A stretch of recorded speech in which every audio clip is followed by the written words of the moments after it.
समस्त पित्रादीनां मम कूले समस्त पित्रादीनां अपना पुस्तकानां मोक्ष प्राप्ति। आप पंडित जी हैं? आप पंडित जी हैं? अच्छा, आप इन लोगों के साथ आए हैं? तो ये तो अभी करा रहे हैं ना पूजा।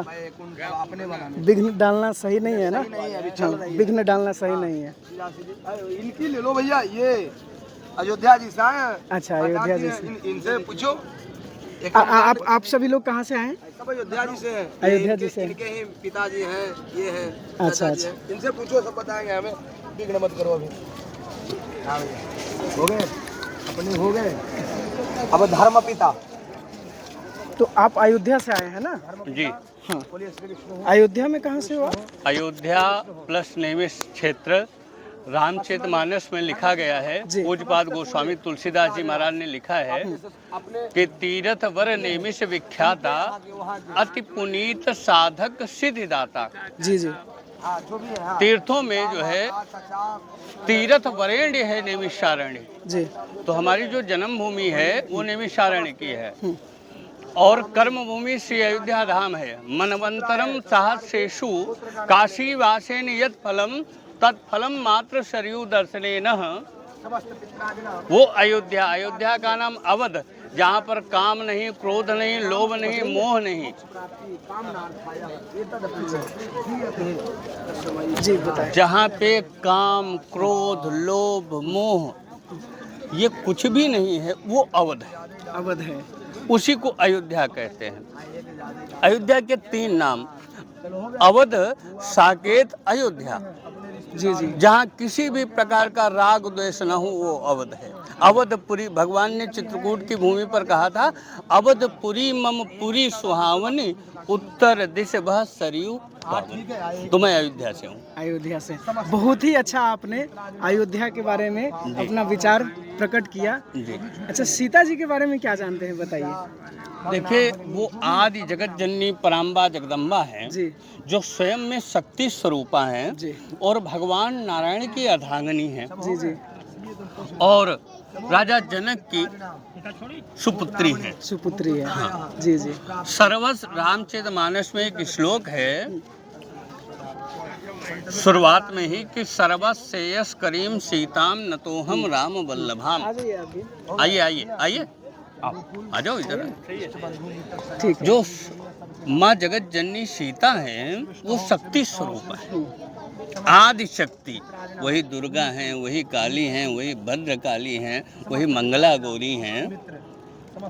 सीता जी के जीवन दर्शन से और उनके समर्पण से और उनका एक नारी जगत को जो है बहुत बड़ी इस संसार में माँ जानकी ने शिक्षा प्रदान किया जी है। जी, एक स्त्री को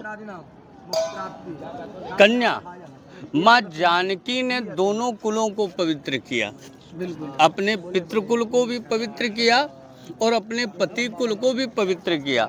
सतीत्व का उदाहरण दिया, संघर्ष का उदाहरण दिया। हमारे यहाँ कहा जाता है कि एक स्त्री सोने की परीक्षा कब होती है? सोने की परीक्षा अग्नि पर।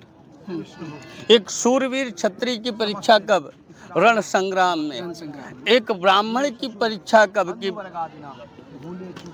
एक विप्र की परीक्षा कब? विद्यावताम भागवते परीक्षा।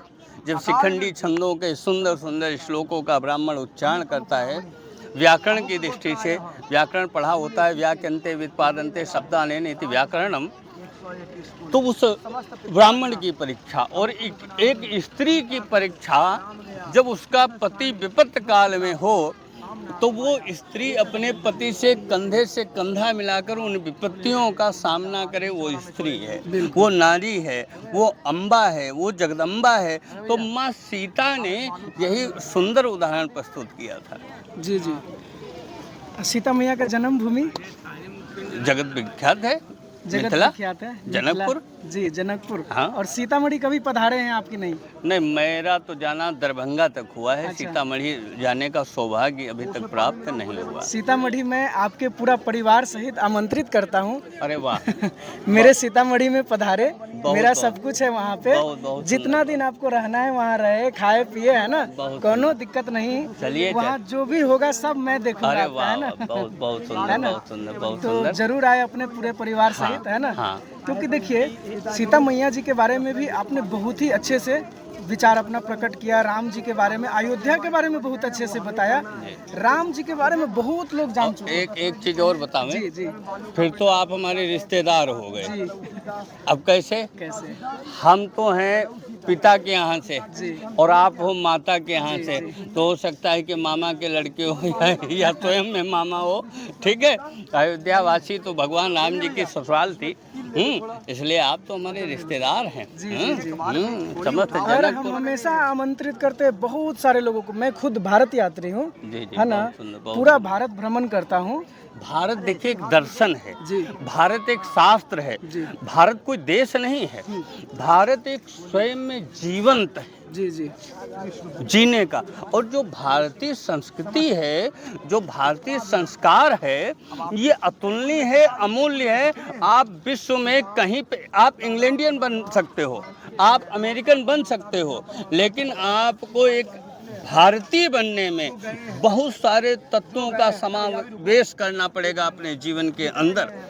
ये संस्कृति है, भारत संस्कृति, सत्य सनातन धर्म की संस्कृति, जहाँ पर अपने पितरों के निमित्त जो 20 साल हो गए शरीर शांति के, 30 साल हो गए, लेकिन फिर भी अपने पितरों की शांति के लिए लोग दूर दराज से आकर यहाँ तक जो है मॉरिशस, विदेशों में जो भारतीय हैं वो आकर इस पूर्ण पवित्र भूमि गया की भूमि पर आकर अपने पितरों के निमित्त श्राद्ध कर रहे हैं, पिंडदान कर रहे हैं, तर्पण कर रहे हैं। ये है भारतीय संस्कृति। ये आपका पिंडदान का पहला अनुभव है? नहीं, हमारा अनुभव ये तो हमारे रग रग में है। रग रग में। और समस्त मैं आपके चैनल के माध्यम से और जितने दर्शक हैं उनको भी निवेदन करूंगा, ये हमारी संस्कृति है, हमारे संस्कार हैं। और अपने पूर्वजों के लिए जो मातृ ऋण है, पितृ ऋण है, मातृ ऋण के लिए आपको सिद्धपुर जाना पड़ेगा। गुजरात में एक स्थान है सिद्धपुर, जहाँ पर कपिल भगवान ने अपनी मैया को सांख्य शास्त्र का उपदेश दिया था, देवहूति मैया को। और ये पितृ गया है, जहाँ पर विष्णुपद स्वयं भगवान नारायण ने जो है यहाँ पर उपस्थित होकर और पितृ ऋण के उद्धार के लिए आपको गया जी आना पड़ेगा, मातृ ऋण के उद्धार के लिए आपको सिद्धपुर जाना पड़ेगा। तो ये मानव के ऋण हैं, इनको उतारने अगर आप नहीं उतार पाते हो तो आपको पितृदोष लग जाएगा, शापित दोष लग जाएगा, नाग दोष लग जाएगा। हमारे जो है भारतीय ज्योतिष शास्त्र में कई प्रकार के दोष हैं। अगर आप ये संस्कार नहीं कर रहे हो तो आपको ये सब लगेगा। जी जी बिल्कुल। जैसे आजकल ना जी युवा पीढ़ी संस्कार और परंपरा से भटकते जा रहे हैं और अपने कर्म से विमुख होते जा रहे हैं, जी, है ना जी। तो उनको क्या संदेश देना चाहेंगे कि वो कैसे संस्कार और परंपरा को समझे? आपके चैनल के माध्यम से मैं समस्त भारतीय नवयुवकों को और नवयुवतियों को, भाइयों को और बहनों को आपके माध्यम से मैं जो है करवत हाथ जोड़कर निवेदन करूंगा कि आज संपूर्ण विश्व भारत को गुरु मानने के लिए तत्पर है। और जब तक हम अपनी संस्कृति और अपने संस्कार से जुड़े रहेंगे, हमारे संस्कारों की मान्यता आदिकाल से है। सनातन धर्म कब हुआ इसका कोई उल्लेख किसी शास्त्र में नहीं है। जन्म हुआ न इसका मरण हुआ। हाँ। ये आदि है, अजन्मा है, अनंत है। तो इसलिए जो विश्व की सबसे सुंदर संस्कृति और सबसे सुंदर संस्कार हमारे भारत में है।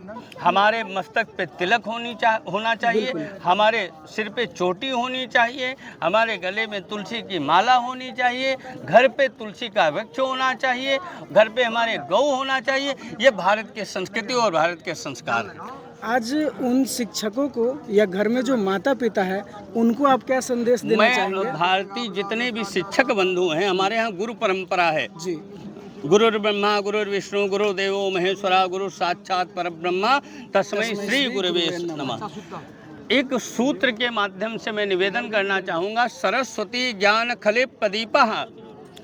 शिक्षा आधुनिक नहीं होनी चाहिए, मैकाले की संस्कृति को छोड़िए आप, और हमारे यहाँ जो है संदीपनी की शिक्षा को, संदीपनी के संस्कार को ग्राह्य करिए। सरस्वती ज्ञान खले प्रदीपा शिक्षक को खल नहीं होना चाहिए। खल का मतलब, खल का उल्टा कर दीजिए, शब्द बन जाएगा लख। लख का मतलब जो दूसरे को न देख पावे। इसलिए आधुनिक शिक्षा अनिवार्य है। मैं आधुनिक शिक्षा का विरोध नहीं कर रहा हूँ, लेकिन अपनी संस्कृति, अपने संस्कार को लेते हुए। बिल्कुल बिल्कुल। हाँ, हाय हेलो छोड़ो और बड़े भाव से जय जय सिया राम बोलो। जय जय सिया राम बोलो। जी सियावर बिल्कुल। रामचंद्र की जय भगवान की जय हो, सनातन धर्म की जय हो। ठीक भैया। और जैसे माता पिता जी के बारे में बताइए। बहुत सारे माता पिता भी अपने बच्चों के आदत पे, उनके जिद पे, उनके काम को ही मतलब कि प्रोत्साहन दे देते हैं कि हाँ तू ही करो जो करना है सो। गलत है। हाँ। अगर आप अपने बच्चे को अच्छा बनाना चाहते हो, आप अपने बच्चे को कुछ आगे जो है उसका नाम, हमारा बच्चा नाम रोशन करे, ऐसी अगर आपके हृदय के अंदर भावना है तो उसको राम कृष्ण की कहानी सुनानी पड़ेगी। राम कृष्ण के पथ के पथिक आपको अपने बच्चों को बनाना पड़ेगा। और ये चीज़ आजकल बहुत सारे घरों में नहीं हो रहा है, कुछ घरों में हो रहा है, जिसके कारण ही सब कुछ विधि व्यवस्था।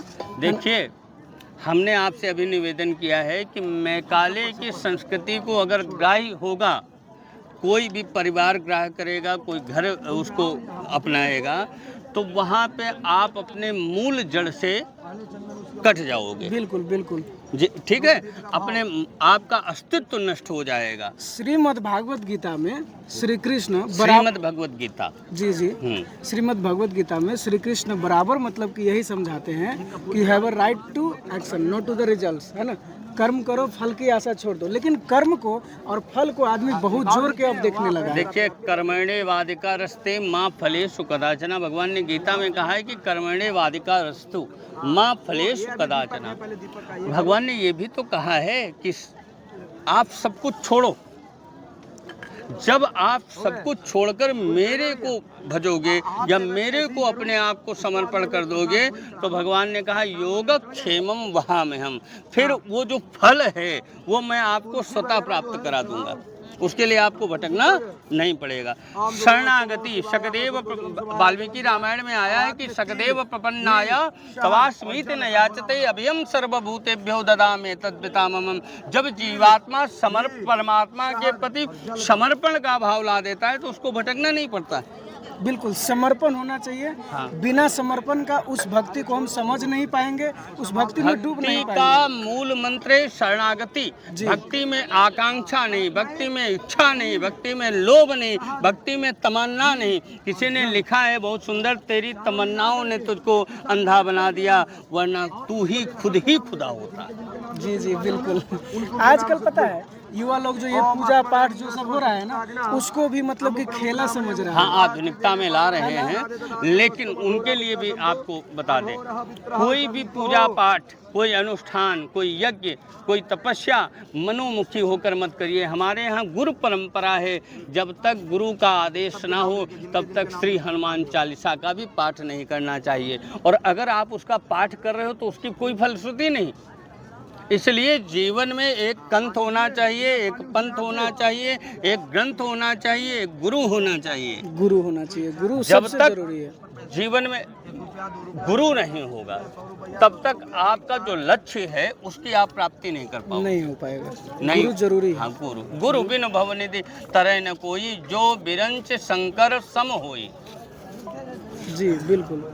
आपसे मिलकर बहुत अच्छा लगा। धन्यवाद। आपके विचारों से मैं बहुत प्रभावित हुआ। धन्यवाद। और आशा करता हूँ जो भी लोग आपको देख रहे हैं वो सभी लोग आपको बार बार सुनना चाहेंगे और आपको आगे तक बढ़ाना चाहेंगे, है ना। सभी और को आप सादर मेरे सीतामढ़ी जरूर आइएगा, बिल्कुल, है ना। बगल में आचार्य सुनील कांत मेरा चैनल है। अच्छा, आचार्य सुनील कांत। अच्छा, इनका चैनल है आचार्य सुनील कांत जी। फेसबुक पे भी आपका कोई नाम है? फेसबुक पे आचार्य सुनील कांत तिवारी। आचार्य सुनील कांत तिवारी। आप इनके विचारों से जरूर प्रभावित हुए होंगे।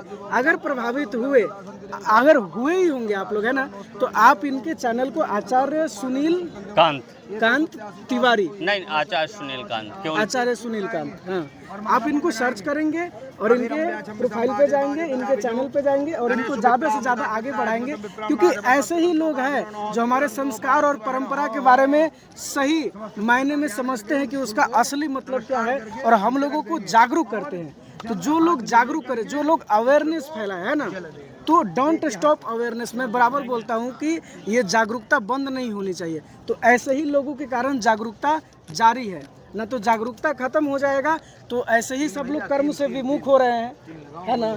कर्म को हमेशा लोग जोड़ते जा रहे हैं फल से, और कुछ भी गलत ऐसा है, जब आप पथ पे चलेंगे तो मंजिल स्वाभाविक आपको प्राप्त होगी। क्षण मात्र में अगर आप क्षणिक सुख लेना चाहते हो तो क्षणिक सुख जीवन को व्यर्थ कर देता है।